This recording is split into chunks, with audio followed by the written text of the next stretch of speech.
Good morning, David. Morning. Thanks so much for inviting us along to see what you're doing here.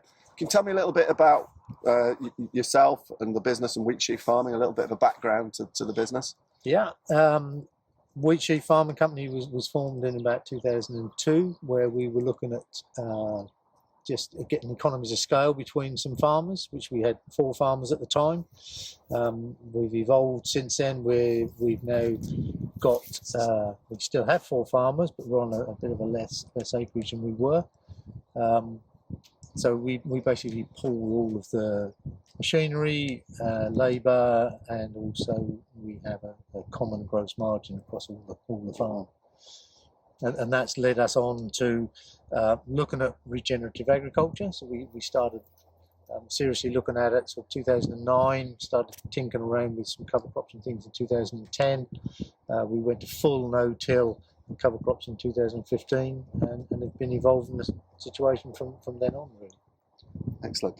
Do you, I mean, I guess every journey has its highs and lows. Tell us about the highs and maybe about the lows and how you bounce back from the lows. I think most people that are going down this route will tell you that it is quite an emotional journey to take.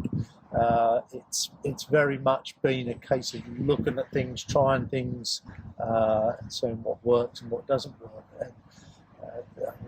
The first year for us was a massively wet year.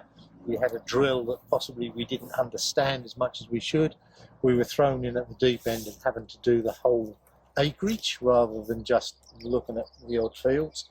And we suffered tremendously with slugs that year, but it was understanding when we should have been drilling, understanding what the ecosystem was like before we started compared to what we were trying to get, and compared to what we've got now as far as the biological side of the soil as well as the ecological side of the bugs and beasties that are helping us. Yeah. If you were to start today, what would you do?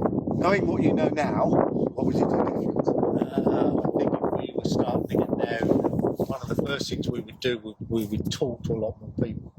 Between 2010 and 2015, there were very few people that were really looking at conservation or regenerative ag in this country. A lot of people abroad, but there's certainly